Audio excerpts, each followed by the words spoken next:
Otros pueblos, una serie mítica documental remasterizada para conservar su calidad, que ha cumplido 30 años y con la que este verano viviremos una aventura multicultural y multiétnica por el mundo entero. Dirigido y presentado por el antropólogo Luis Pancorbo, un programa que muestra la diversidad del conocimiento del mundo, una travesía por territorios heterogéneos y dispares que podrán disfrutar de nuevo los que ya lo vieron y descubrirlo los más jóvenes.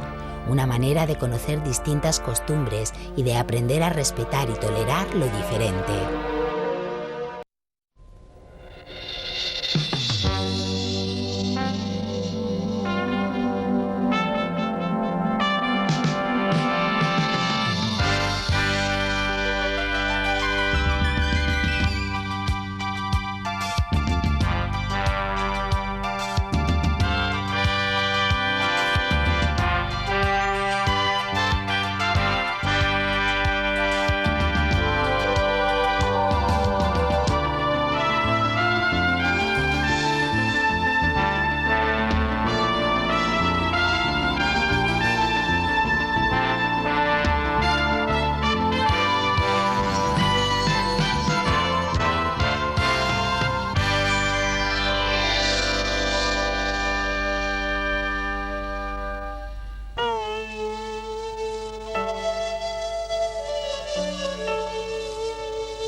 Di questo ed altro ti racconterei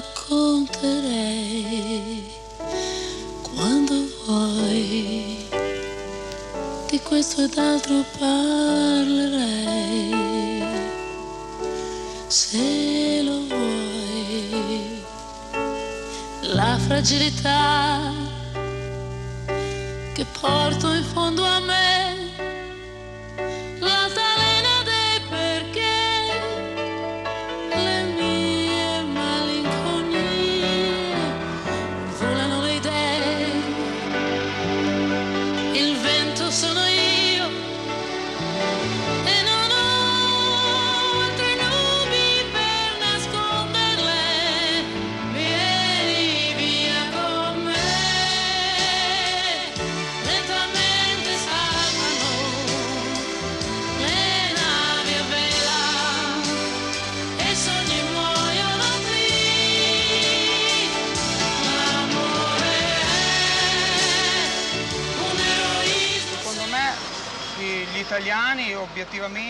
Creo que, objetivamente, las condiciones de trabajo en Italia son muy buenas, especialmente en esta fábrica.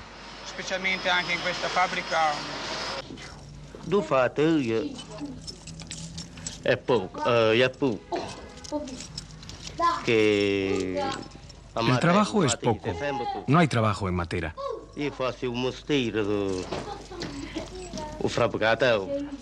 Mi oficio es de albañil, pero me adapto también a las cosas que salen.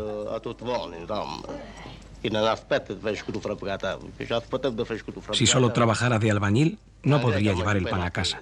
Tengo que hacer chapuzas y así saco adelante a mi familia de 5 hijos.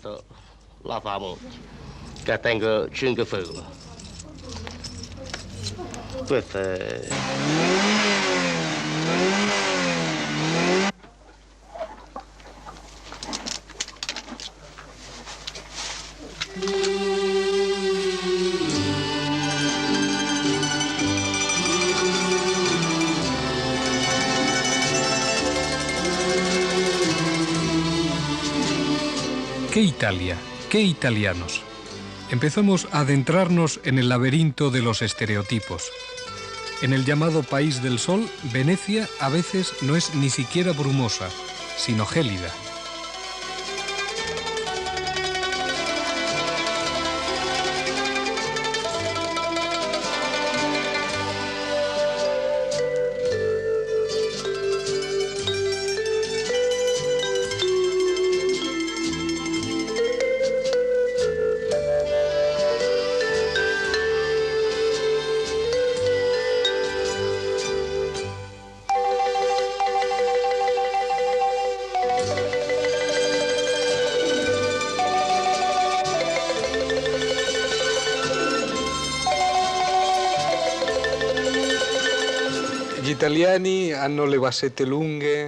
Los italianos tienen patillas largas, tocan la mandolina y se dedican al dolce far niente.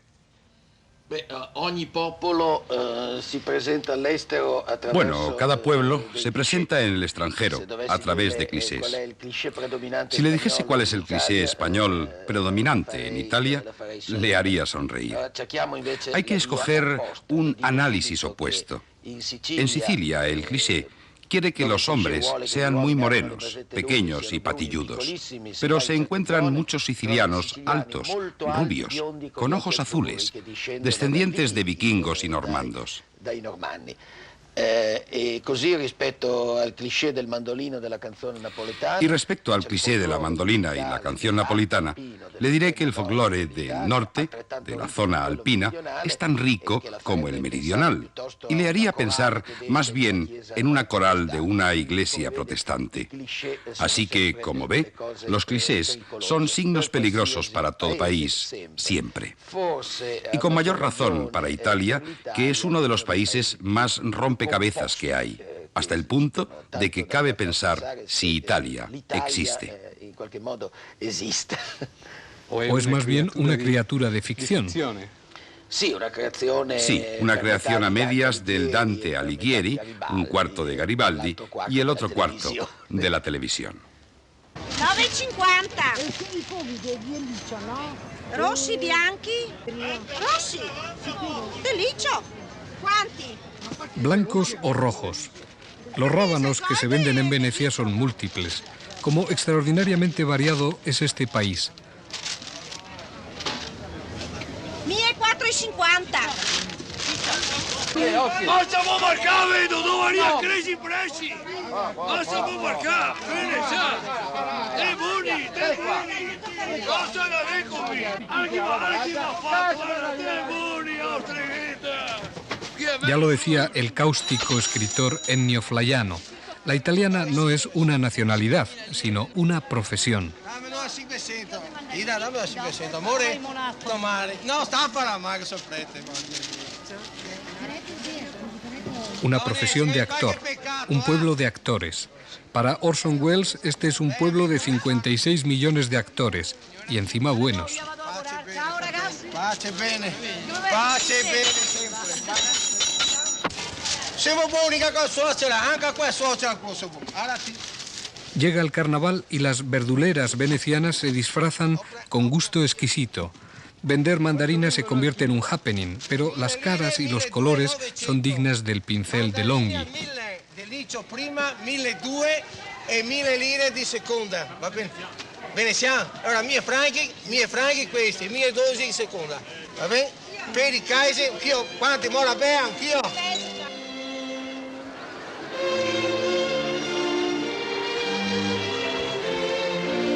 Este es el balcón desde el cual los dux hablaban al pueblo, los dux de Venecia.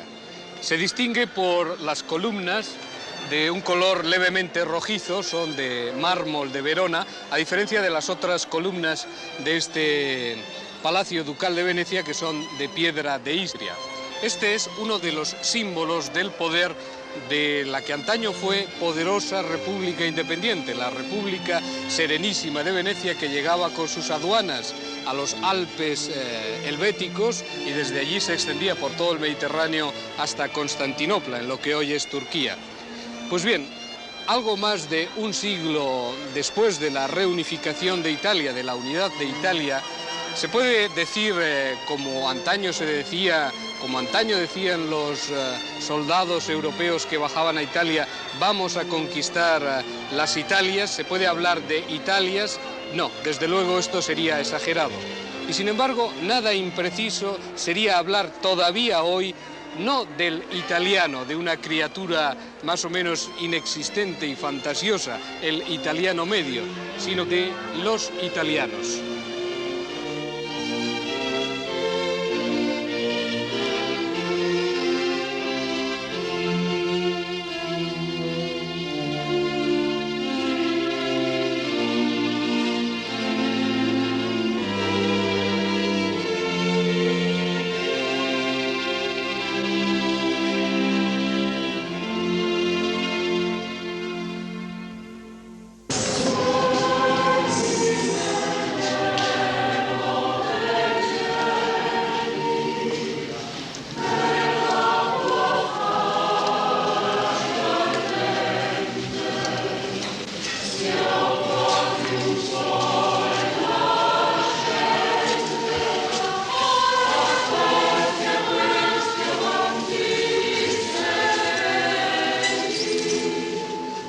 Iglesia de San Lorenzo o Teatro de San Lorenzo.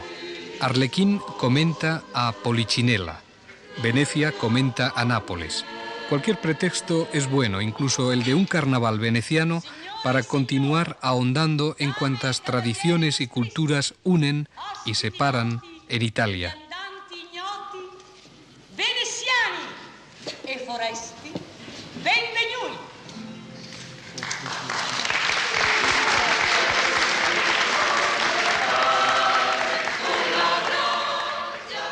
Con la exageración propia de la comedia del arte, la actriz que encarna Venecia pregona que Venecia es más que nadie, más incluso que Roma o que Nápoles.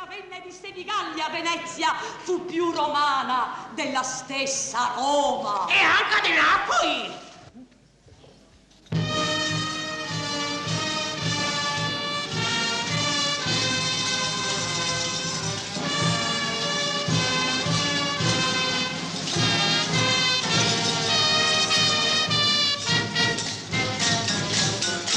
Reunir los delicados y algo ajados tonos tiepolescos de los rostros y coros venecianos con la explosión solar y duramente chabacana de Nápoles era tanto como mezclar dos ideas distintas de país, dos de los diversísimos tipos que componen el mosaico italiano.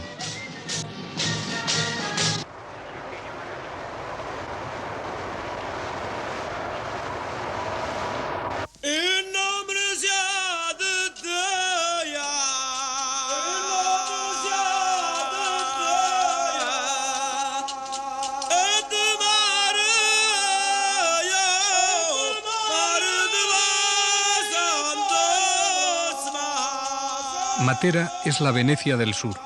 Es otra excepción, pero ya habíamos quedado en que, más que de ese raro o inexistente italiano medio, había que hablar de tantas excepciones como regiones.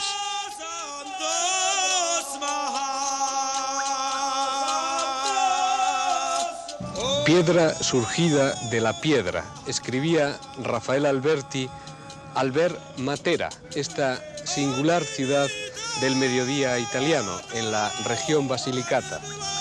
Más concretamente, Isassi.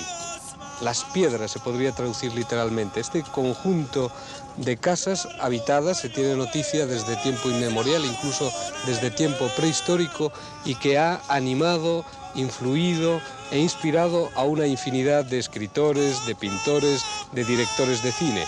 Por ejemplo, a Pierpaolo Pasolini, que ideó en estos sassi, en estas piedras de Matera, su Jerusalén.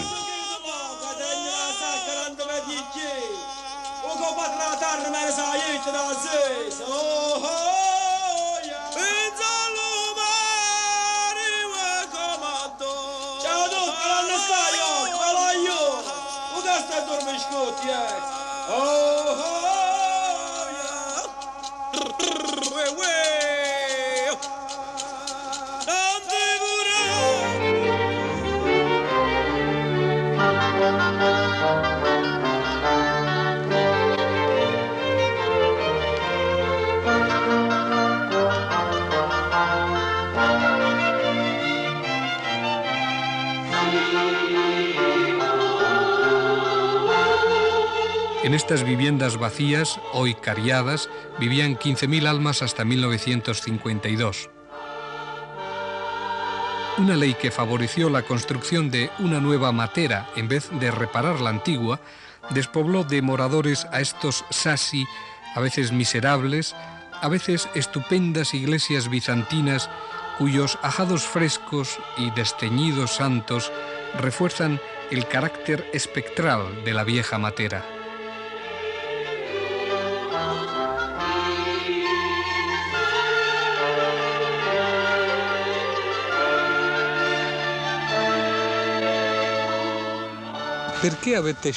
¿Por qué habéis escogido este escenario para vuestra boda?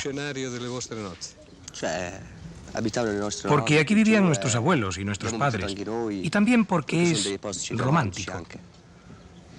¿Qué trabajo hacéis? Albañil. Ama de casa.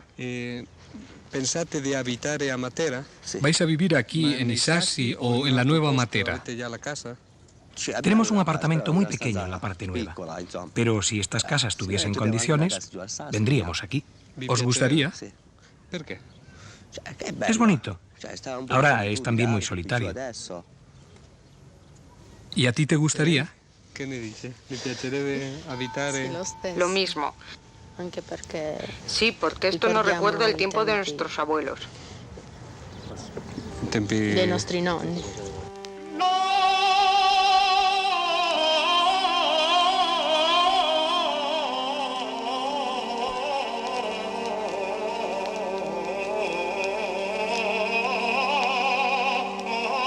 I sassi non possono rimanere disabitati. Y Sassi no pueden permanecer deshabitados. Estas casas no pueden ser consideradas como ruinas de una antigua civilización. No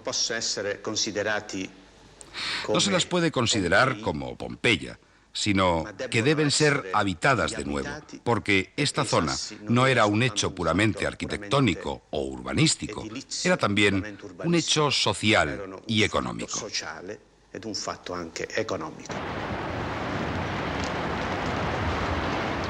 Pero veamos un Sasso por dentro, una de las viviendas supervivientes de la vieja Matera.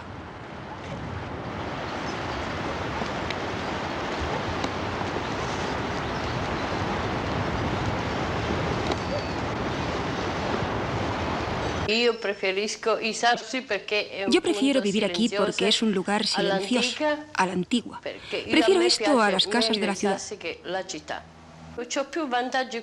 Hay más ventajas aquí porque los niños tienen más espacio para jugar, aunque es algo más peligroso, porque todo esto amenaza ruina. Pero lo prefiero a un apartamento bueno. Un apartamento proprio buono.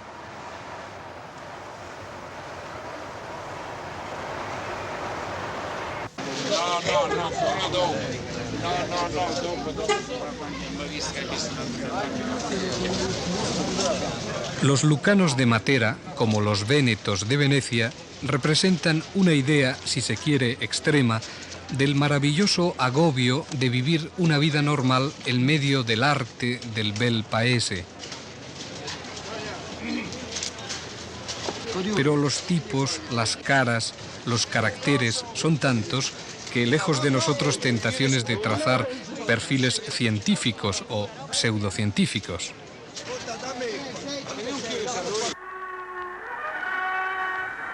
Hay quien sí lo intentó, el duce, Benito Mussolini.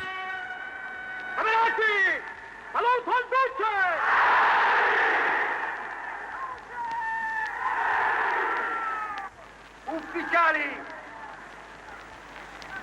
sottufficiali, gregari di tutte le forze armate dello Stato in Africa e in Italia, camicie nere della rivoluzione, italiani e italiane in patria e nel mondo, ascoltate. Estos carteles del ventenio fascista expuestos en la Galería de Milán muestran la curiosa tipología racial que el fascismo intentó de cada región italiana, con la benigna idea de encontrar arios hasta en los más cetrinos pastores de Cerdeña o los Abruzos. Un grande evento si compie. Viene suggellato il destino dell'Etiopia oggi, 9 maggio, 14° anno dell'era fascista.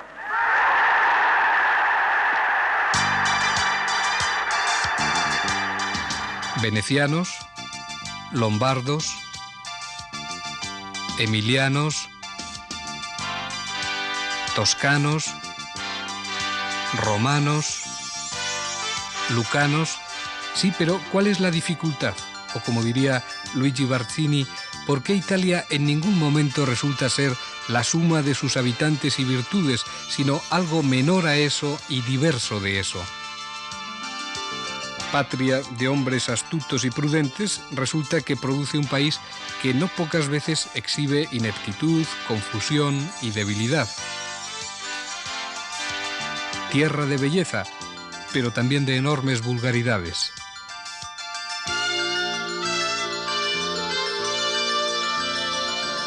Cuna del derecho y cuna de la mafia.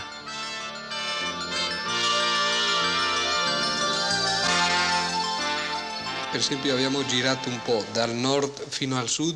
Tras recorrer un poco Italia de arriba a abajo y ver tan distintos tipos, venecianos o lucanos, hasta llegar a los sicilianos, tal vez una impresión superficial de extranjero es que el italiano no existe. ¿Usted cómo piensa que pueda estar junto este país? Es difícil, ¿no? Es muy difícil, porque la unidad se hizo mal desde el principio. Hay una frase famosa de Massimo d'Azeglio: Italia se ha hecho. Ahora hay que hacer los italianos. Hay que hacer aún a los italianos. Existe una fuerte huella regionalista en Italia.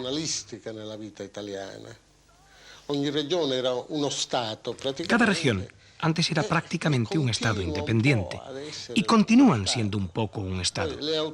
Luego, las autonomías han contribuido a acentuar aún más estos regionalismos.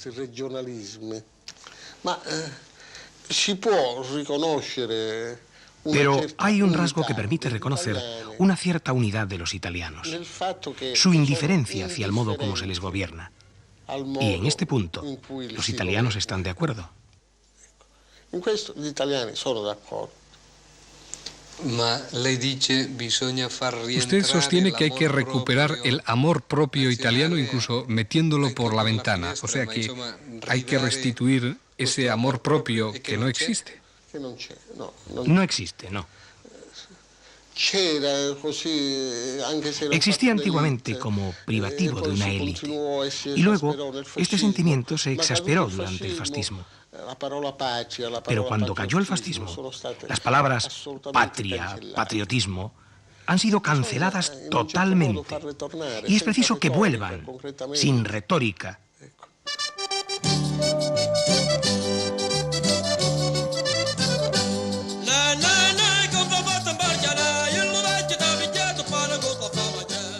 Cristo se paró en Éboli. Este título de la novela de Carlo Levi sigue siendo un arquetipo del mezzogiorno, del sur italiano. Cristo se paró en Éboli, pero igual de irredentos están estos campos y estos hombres lucanos.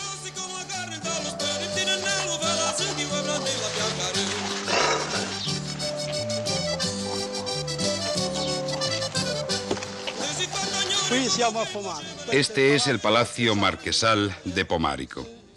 El marqués de aquí, cuando se casaban las mujeres de nuestro pueblo, él quería beneficiárselas, él primero, antes que el marido. Hablando en plata, era así. Hasta que la gente se cansó y le mataron ahí, en esas escaleras. Él tenía todas las tierras de Pomarico, pero el pueblo le mató. Y luego vino la reforma agraria. El marqués mandaba a todo el mundo. Quería que todo el mundo hiciese lo que él mandaba. Cuando iba al campo, la gente tenía que saludarle y hacer todo lo que él quería. Pero fue hasta que la gente lo entendió, le cogieron y le mataron en esas escaleras.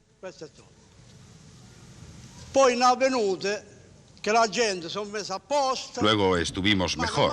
Llegó la reforma agraria y repartieron las tierras del marquesado y así.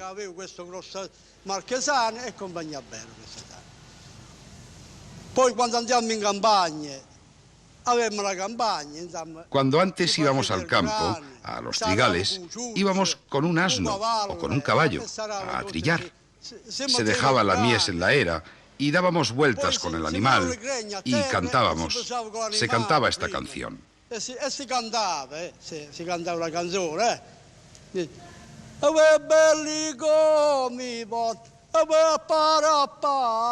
appare, come le do paluma a mezzo al mare. E si cantava, l'animale. Y el animal, si oía cantar, trotaba. Y si no se cantaba, el animal iba despacio. Eso era en la trilla de la era, para trillar el grano. Che si facevano le gregne, con i ferri ai piedi, l'animale, e si cazzava il grano.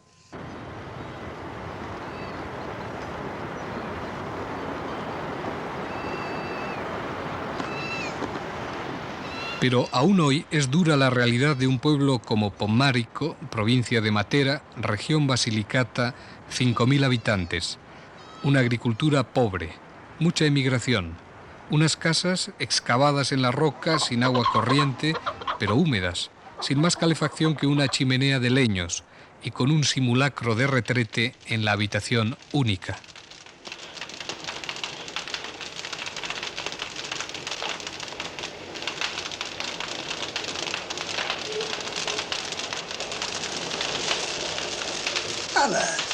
Non lavora più.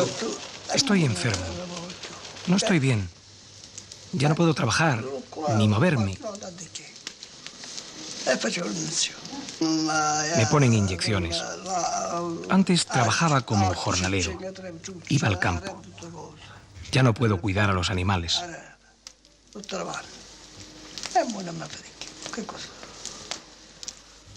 Cuando vivía mi mujer, matábamos el cerdo, hacíamos salchichas.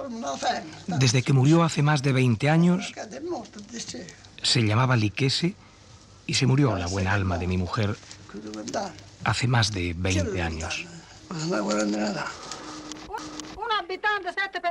Una habitación para 7 personas. Así hemos vivido aquí. Y el cuarto de baño al aire, que cuando llega la noche hay que salir al campo. Ese es nuestro baño. He tenido 5 hijos y nosotros 2 7 de familia. Y todos hemos vivido aquí. Mis hijos, para poder comer, se han tenido que ir al extranjero. Y nos hemos quedado los 2 viejos.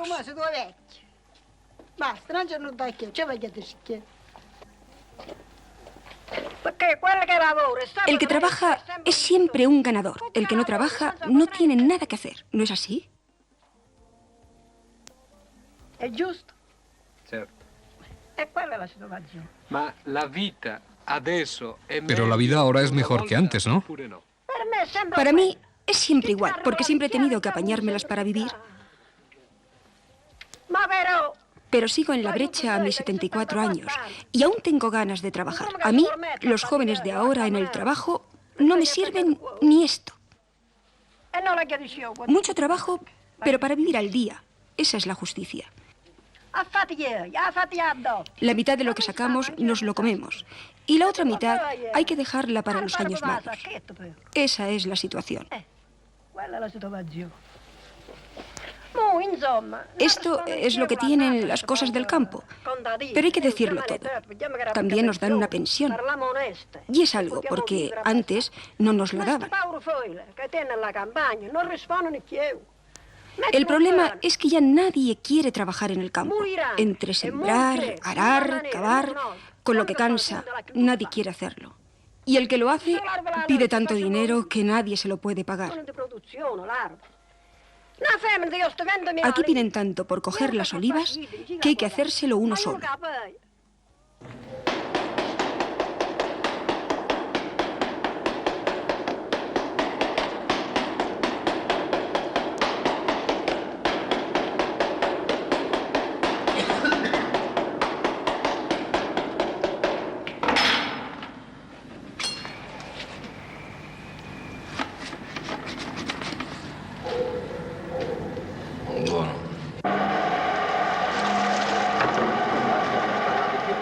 La seca vieja lucana, el gordo quesero parmesano. Si los clichés valieran, no necesitaríamos más para hablar de las 2 almas de Italia, norteña y sureña. Pero los clichés nos dan solo píldoras de la realidad, incluso a veces píldoras envenenadas.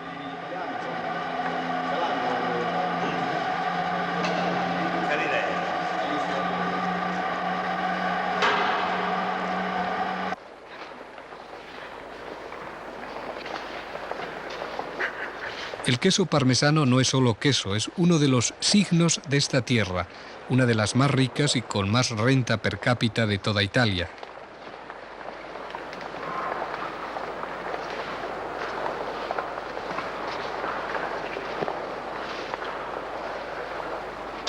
chiamo Gino Mancini. Me llamo Gino Mancini.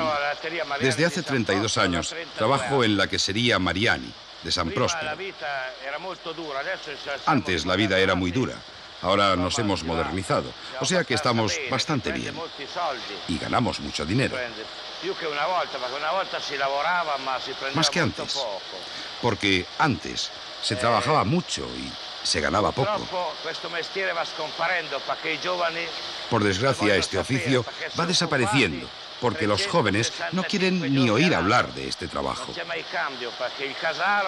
Porque se trabaja 365 días al año. No hay vacaciones. El maestro quesero tiene que estar siempre en la brecha. Si él no dirige, la cosa no marcha. La azienda no si può andare avanti.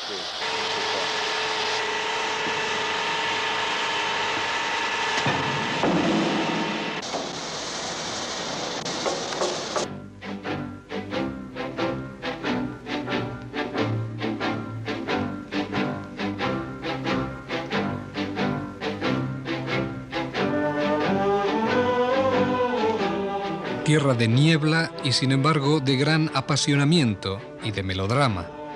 Tierra natal de Verdi y Toscanini, de Fellini y Bertolucci, de cooperativas lácteas y predominio político de Sinistra.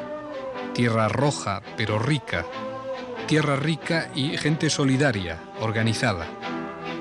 Emilia-Romagna es industrial, pero sus hombres destacan sobre todo en la industria alimenticia, en la fabricación de jamones, de pasta, de queso.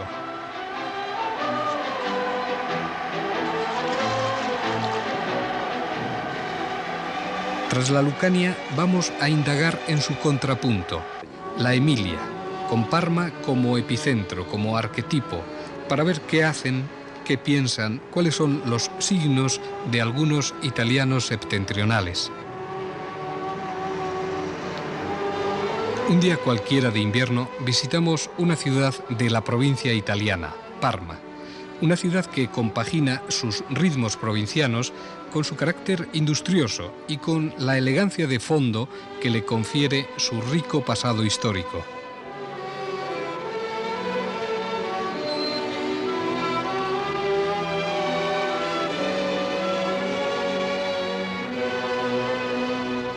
Chi è Parma? Che cos'è Parma? Parma è una città della provincia italiana un po' particolare. ¿Quién es Parma? ¿Qué es Parma? Parma es una ciudad de la provincia italiana un poco particular. Por su dimensión, 200.000 habitantes, y por su historia. Una historia bastante reciente, si se considera que hace solo 100 años era capital de un ducado importante, gobernado, incluso de forma muy moderna, como dicen hoy los estudiosos, por María Luisa de Austria, mujer de Napoleón. Sobre esta historia y la precedente, la que se refiere a los Farnesios y Borbones, esas grandes familias reinantes, Parma se autocomplace.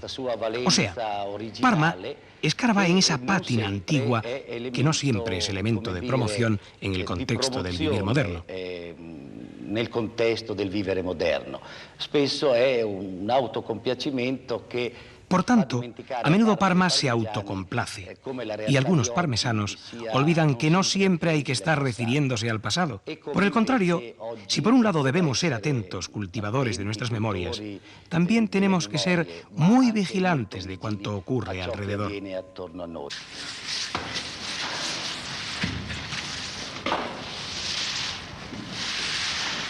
Los jamones son otro de los típicos productos con los que los emilianos conjugan el mimo artesano y el provecho económico. Un salador que trabaja 40 horas semanales gana más de 750.000 liras al mes.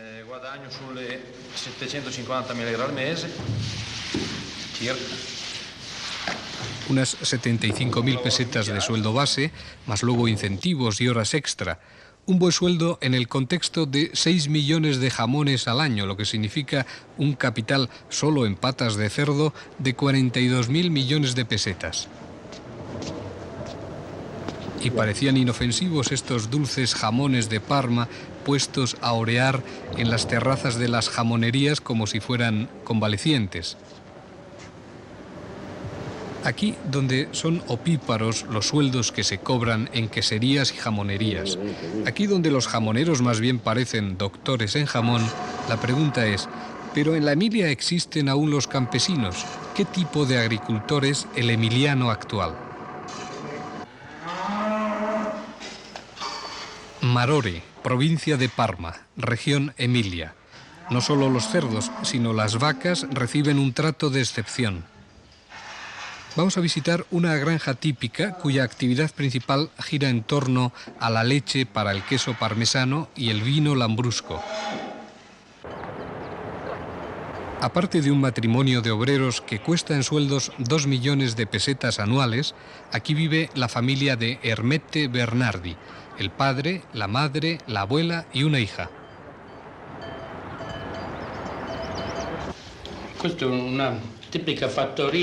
Esta es una típica granja emiliana, una granja media, ni grande ni pequeña.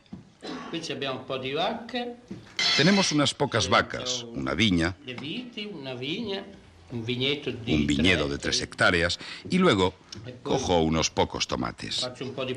El resto es heno y trigo. El trabajo es mucho, o sea, no falta, especialmente en verano. En invierno se hace poco, pero en verano hay que levantarse temprano y no parar en todo el día.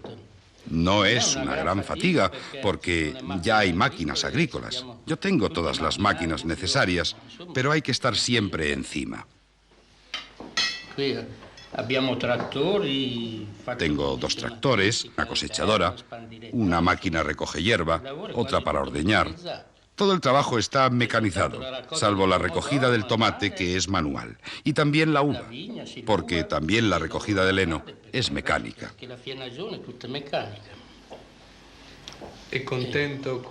Está contento con lo que gana. ¿Me puede decir cuánto gana al mes? Las ganancias no es gran cosa porque tengo que pagar la mano de obra, pero vivimos tan tranquilos. Yo no cambiaría esto por un trabajo en la ciudad. ¿Y usted, señora, nos puede explicar su vida en la granja? Yo me levanto no muy pronto por la mañana y luego cuido la casa, mi marido, los hijos, limpio la casa. Esta es mi vida. Lavo, plancho. Si hay que echar una mano en el campo, lo hago, aunque no sea realmente lo mío. Mi trabajo es la casa.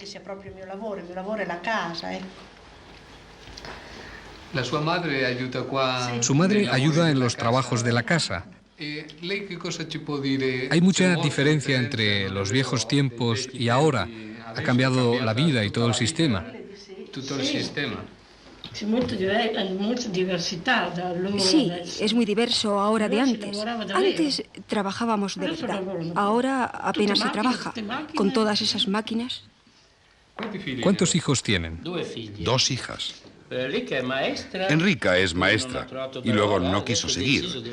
Decidió trabajar en el campo. Dici un po' perché hai voluto, tú que ya eri laureata en... ¿Por qué tú, después de haber hecho magisterio, has querido volver a trabajar en el campo? El campo siempre me ha gustado, pero me interesaba también tener un poco de cultura, un poco de instrucción. También me gustaba la idea de estudiar. Entonces decidí estudiar mientras ayudaba en el campo. Y cuando acabe, pues ya tengo mi cultura, aunque lo que me guste sea ayudar en el campo, estar al aire libre. O sea, si yo tuviese que trabajar en una oficina, estando cerrada en un banco, por ejemplo, y esos trabajos por los que tantas suspiran, pues yo no sería capaz. Me gusta ser activa, hacer algo que, no sé, sirva para algo. Y mi otra hija estudia aparejador.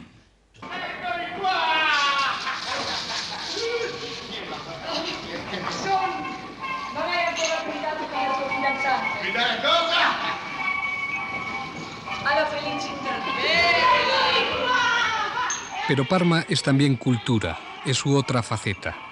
Aquí vemos al Piccolo Teatro milanés interpretando El alma buena de Sichuan, de Bertolt Brecht. Dirige Giorgio Strehler. Sapete, sono tanto orgogliosa del mio figlio. Pensate, è diventato un meccanico ed aviatore. Ecco, queste sono le fotografie di quando era bambino, ma lo guardi. El Teatro Regio, construido en 1821 por orden de María Luisa de Austria, es el corazón artístico de Parma y desde luego es uno de los teatros italianos que pueden sancionar el éxito popular de tenores y sopranos. Y es que aquí hay auténtica pasión popular por la cultura, el teatro, la música lírica, la música sinfónica, como lo prueba el que hasta los estudiantes de básica tengan sesiones especiales de los mejores espectáculos a los que acuden con entusiasmo. Pero claro, este es también el gran templo de Giuseppe Verdi, natural de Parma y aún hoy ídolo indiscutible de la ciudad.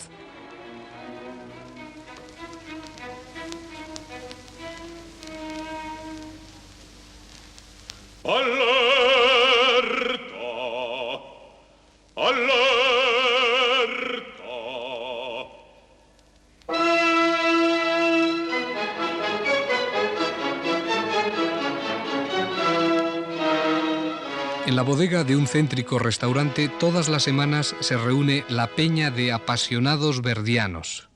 Come mai Parma è una città musicale, a differenza, non so, di tante altre città. Ed è difficile dire se è nata prima la passione a Parma o Parma ha accolto la passione dopo, un po' la storia dell'uovo e della gallina. E la stessa maniera... Como dice este aficionado verdiano, es difícil explicar por qué Parma es una ciudad musical, si nació primero la pasión musical en Parma o si Parma, por ser quien es, originó esa pasión entre la gente, la historia un poco del huevo y la gallina.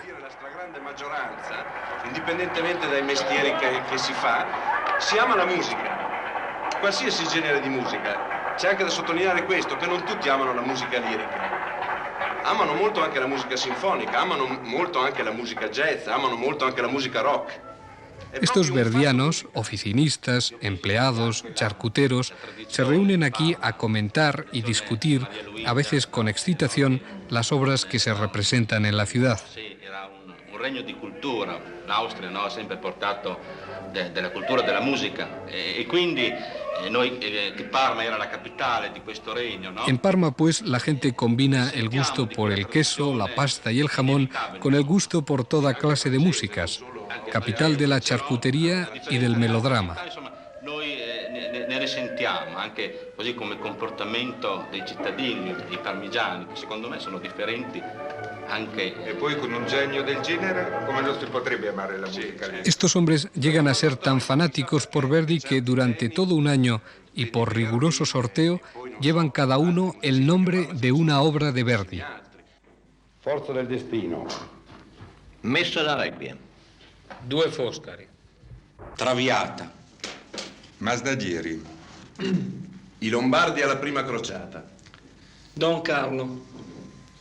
Aida. Rigoletto. Otello. Falstaff.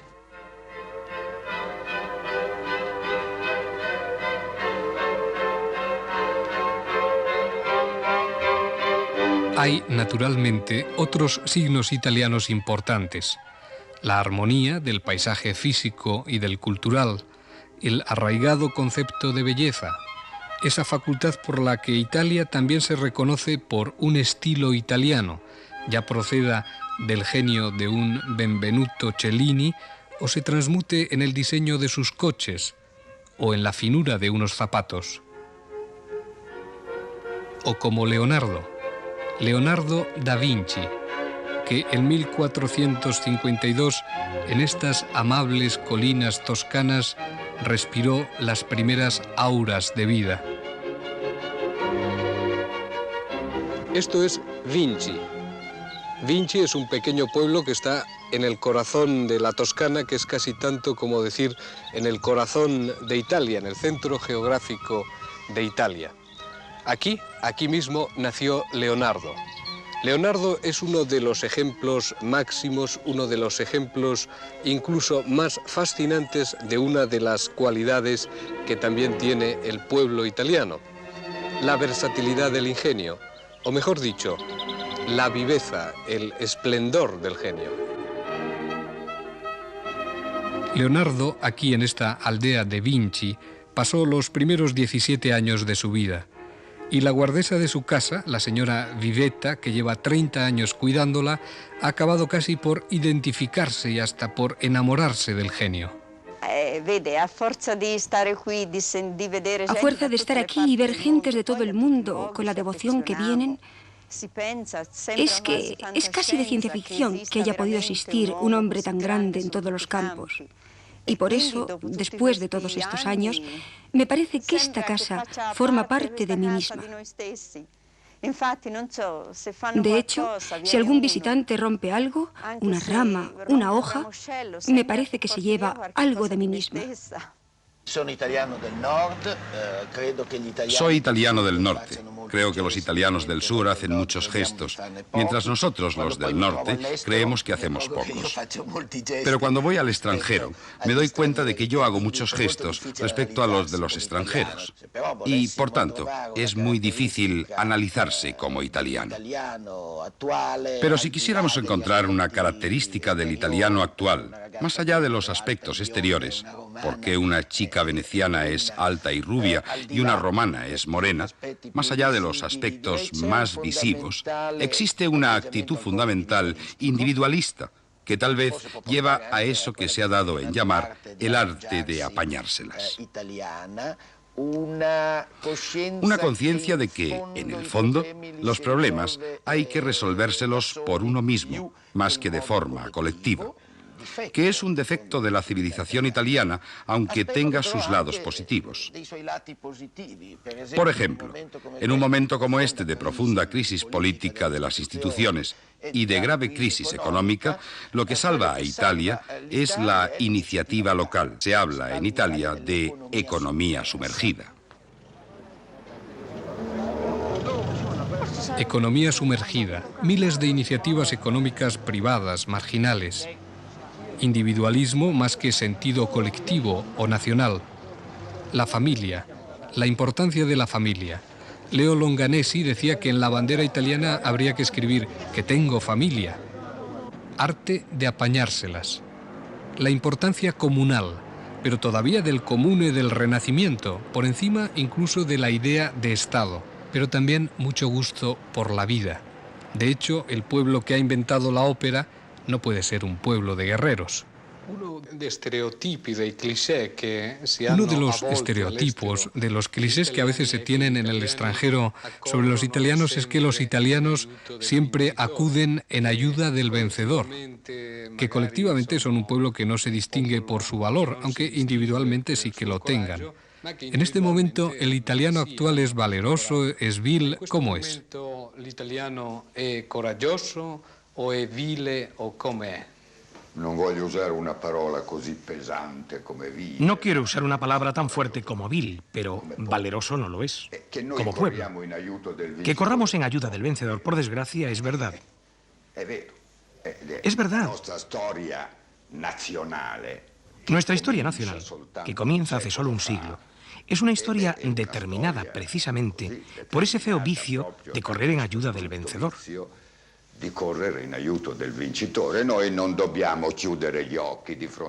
No debemos cerrar los ojos ante nuestras vergüenzas. Debemos decirlas. Nuestra historia nacional no es bonita. Es una historia fea. Que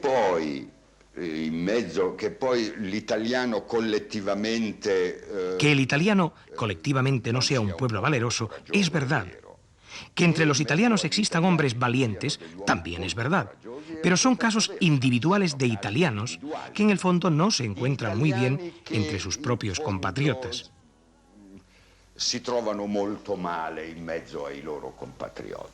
El italiano usa mal su valor. No es que le falte, lo usa mal. Por ejemplo, la mafia, la delincuencia italiana, tiene hasta héroes. Prego, prego. Pronto. Sì, il collettino. Come? Aspetta un momento che sto facendo un'intervista qui, scusami, con la televisione, quindi tu dove sei? A casa? Ti chiamo fra un quarto d'ora, così. Valor o menos, el otro gran y fatídico cliché italiano es el del gallismo o machismo. La virilidad, su exhibición, el fetiche del macho, pasarán hoy de ser algo más que eso, un cliché superviviente y vergonzante. Mitad Casanovas, mitad Cagliostros, pero un mito como Casanova ha sido tan minuciosamente demolido que solo una gran subcultura puede reivindicarlo como signo de identidad itálico.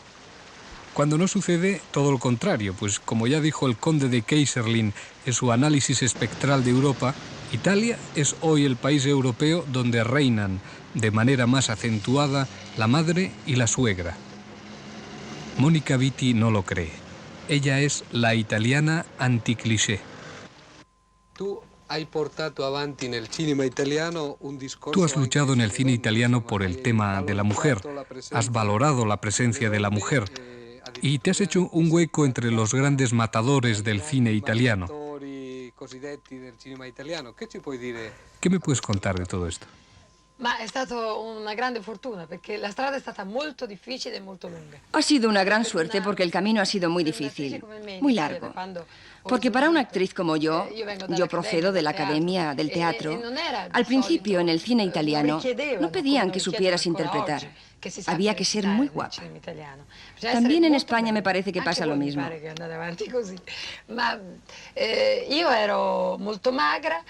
Yo era muy delgada, tenía la nariz irregular. Me la querían respingar. Y dije, no gracias, me quedo con la mía. Como sabes, Antonioni, en cambio, dijo, tú tienes cara de cine. Inmediatamente a fare dei personaggi importanti, y enseguida me puso a hacer personajes importantes, dramáticos, que probablemente recordarás. La aventura, el eclipse, el desierto rojo, que son sobre las relaciones, sobre los sentimientos, sobre la falibilidad de los sentimientos. Però con Michelangelo io facevo Con Michelangelo yo hice un tipo de cine maravilloso, que he amado con locura, pero que no podía durar siempre, por desgracia.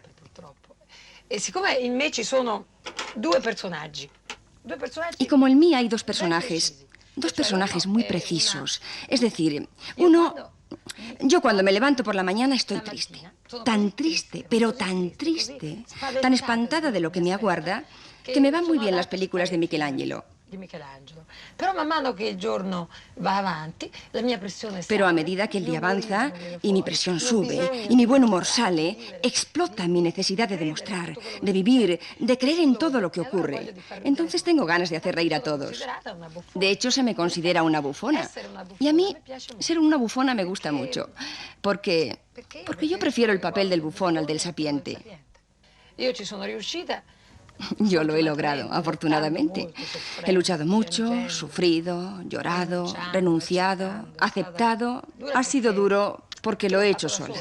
Veramente da sola.